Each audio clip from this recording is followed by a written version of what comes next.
I or my colleagues will be able to answer. Let me read the statement on behalf of the party. In the last few days, Kenyans received surprising revelations in Parliament on the security support to Deputy President William Ruto, amounting to 257 taxpayer-paid officers. Our Deputy President is easily having the biggest number of security detail in the whole world, at least in the democratic world.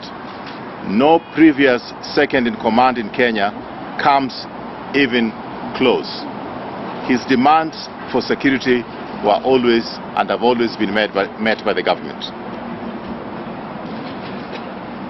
From when the Deputy President took office in 2013, he demanded proposing half the cabinet. That is when the rain started beating us. His proposals were too biased ethnically, and it left President Uhuru Kenyatta with no option but to work with the remaining half to accommodate the rest of Kenyans. These unfortunate demands of the Deputy President would extend to other senior political appointments in government for the whole of the 2013-2017 cycle. Deputy President William Ruto exhibited an amazing level of short-sightedness by failing to appreciate the fact that even those Kenyans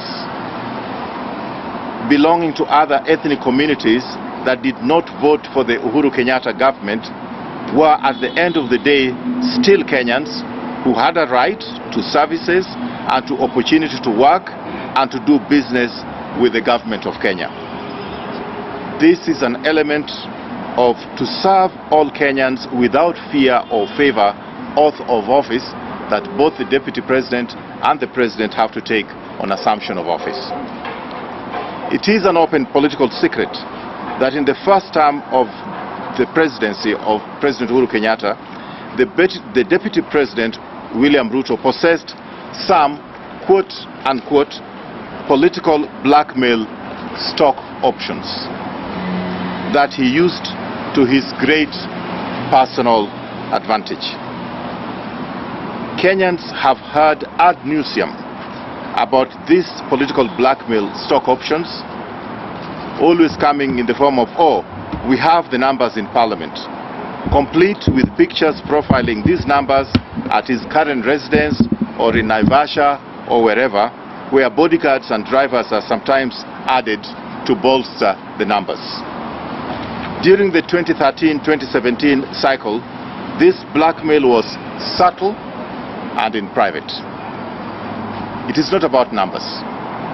In political speak, this we can say is to say I can pull out the support of my tribe if you do not get this for myself. If I do not get this for myself. It would probably be excusable if it is about support for the tribe, but is now becoming clear for all Kenyans to see that it is about self. Ubunafsi na ulafi wa hali ya juu. Unfortunately, for the so-called UDA, political blackmail stock options have a battery life and have a shelf life.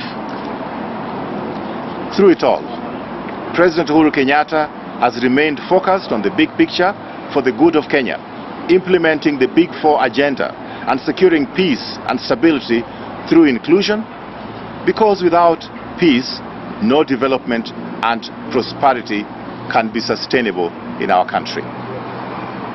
We believe that our president has been very tolerant and has accommodated his past behavior and demands as a statesman whose mission is to make Kenya viable by uniting our country. The president continues to focus on the big picture, and we congratulate him for that. We believe that our president has been very tolerant indeed. The blackmail stock options expiry date was immediately after the 2017 elections. The battery died after the handshake because the numbers game and the blackmail of withdrawal of tribal numbers lost political potency at that time. This is the truth that all Kenyans should know. Not only can the DP no longer blackmail Kenyans, the people of Kenya will not accept to be blackmailed. In this latest saga on his security detail, would like to congratulate our deputy party leader William Ruto for his honesty to admit that he himself is a very rich hustler. Mgala muue, lakini haki yake mpe, as the Swahili people would say. It was an admirable display of optics and demeanor of humility before his real self and ego came back as he launched a scathing social media attack executed by his foul-mouthed political mouthpieces and bloggers, with most of the vitriol directed at the person and family of the founding father of our nation, Mzee Jomo Kenyatta, who is not here to defend himself. As a party, we are sending the Deputy President William Ruto a public message that we will not countenance his venturing into crossing this line of referring to the family of the president, the late President Mzee Jomo Kenyatta. He must call his goons to order. We continue to resist a lot of provocation luring us to go into the slimy and smelly social pigsty that some of his people occupy. But we have the truth on our side, and Kenyans will be made to know the truth. By his own account, the Deputy President is on video record when he told Kenyans that he was worth 100 million Kenya shillings sometime in the year 2015. In the intervening 7 years, he has worked very hard in his businesses, and now therefore he has assets like choppers, hotels and land worth billions of shillings.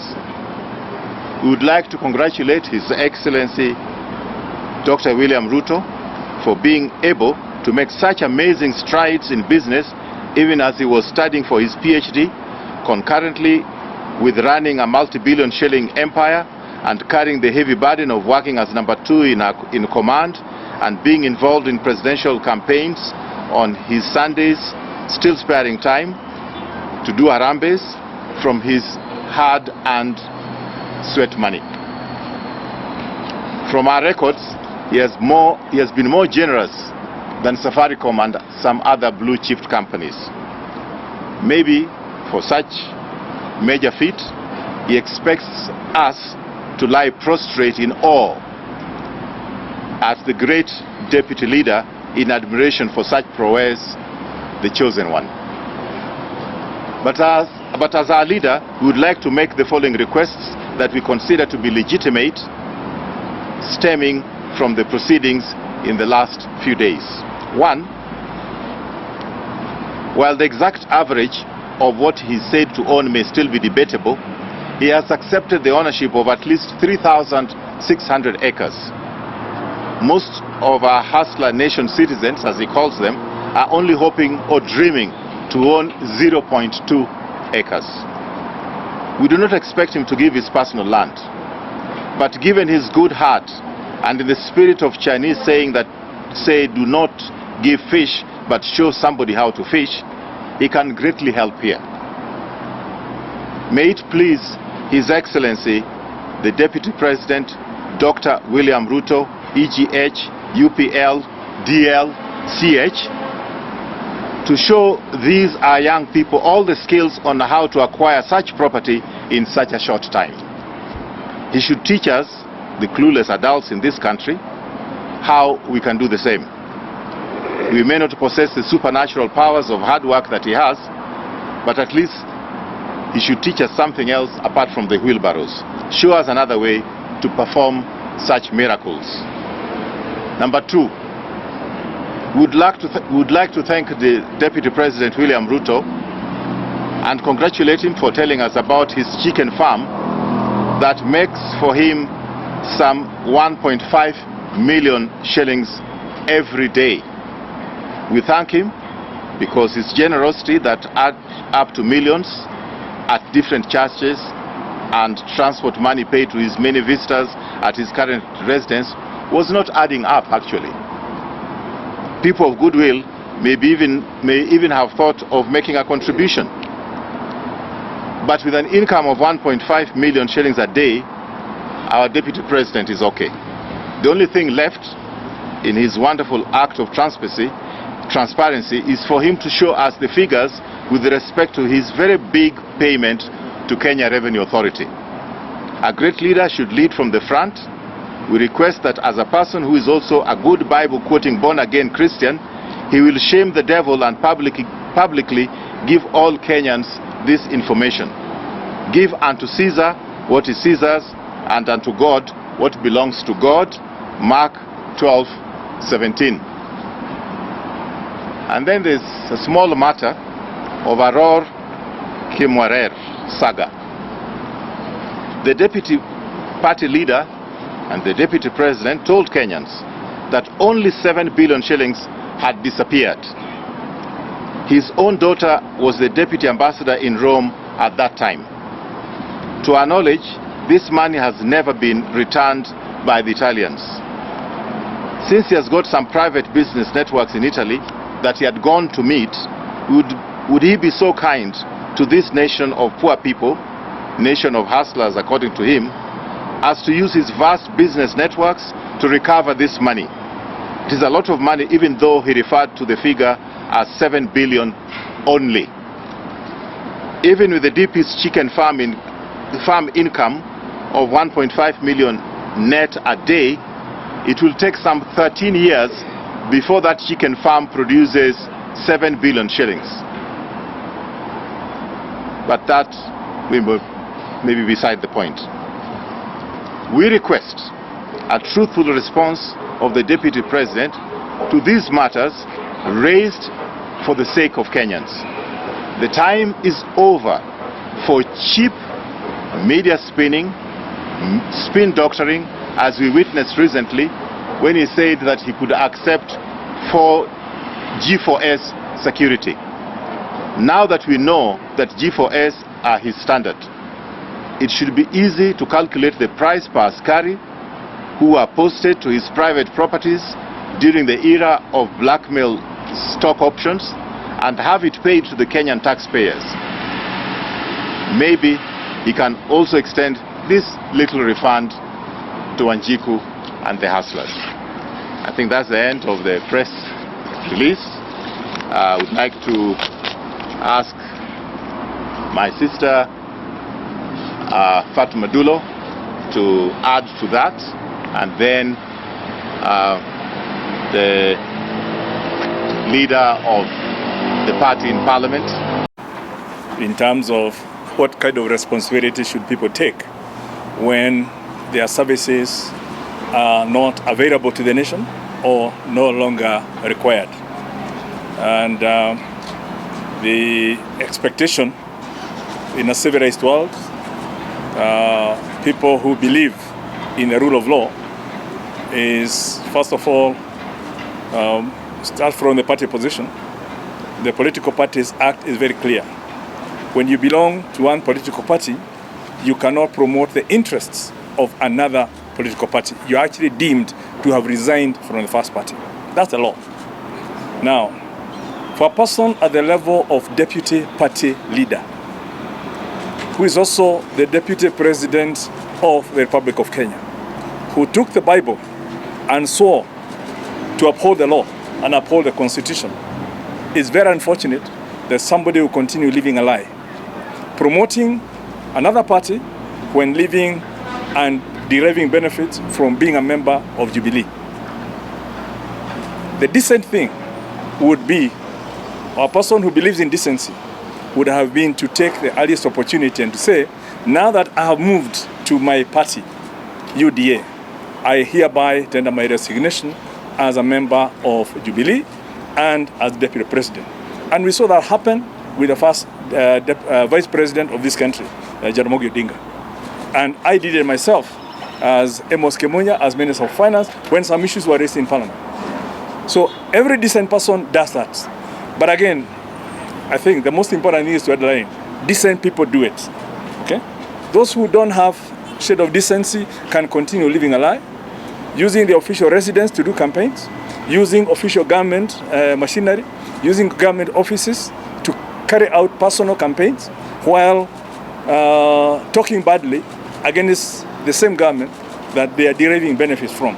So I think it's perhaps too much to call for the deputy president to take the decent route. It's what the president was basically nudging him to do. And we have seen, he has said he will not do it. So we leave it to the Kenyans to determine the character of the person, right? If you can't follow the law, if you can't act like every other decent person is expected to do, and you continue telling Kenyans how you will be their savior, yeah, it tells you a lot about what people can do in future if they cannot follow the law in the positions they are in right now. Let me leave it at that. But probably, just as a follow-up, you said that there are structures, that if you advance the agenda of another political party, there is something that is said in law. Is the Jubilee Party, now that you have your own structures, looking at following what the law says, knowing that you have a few members, just saying that you're leaving it to Kenyans is a bit too general? Is the party not going to use its structures to probably punish? It's on policy and legislations we set in this country. We have COVID situation in this country today, which the country has already set regulations and policies as far as public gathering is concerned. We have seen what happened in Githurai yesterday. Up here we are telling Kenyans you should not gather more than 50 persons. But what we have seen in Githurai yesterday is really unacceptable to Kenyans, whom we are calling hustlers. I therefore call upon the Deputy President and those who are campaigning, save Kenyans' lives, because our lives are very important, our lives are very dear. Politics will be there today, tomorrow, but we must follow the regulations. I thank you. Thank you. Thank you so much, my good friend. I see you have very interesting questions. You wanted to know whether ODM and Jubilee will carry on with the coalition talk that we have had. First, it's up to every political party or coalition or parties of the same interest to decide what to do, how to do, and the content. We as Jubilee and ODM have leadership. We have a structure. In Jubilee, the party leader is His Excellency President Uhuru Kenyatta. In ODM, we have the Right Honorable Raila Odinga. They have the draft document as to how, when, and how it will be executed. It's up to them to decide. That is not an issue that will be pushed by somebody who has already left our party. And therefore, I think what we are seeing right now is like, you want to have your cake and eat it. You have left this party technically. You are there on a legal technicality, and yet you want to micromanage what happens. Can you concentrate on your house? You have your house called UDA. Do your business as to how we should consummate our relationship with other parties, ODM, Jubilee, and other parties, is within the confines of the party leadership, and therefore we'll say that is completely off the imaginations of those who want to know what we are doing. So that is left as one of the key issues to be handled by our party leadership, and I hope it will not be the concerns of our political competitors or political detractors. Thank you so much.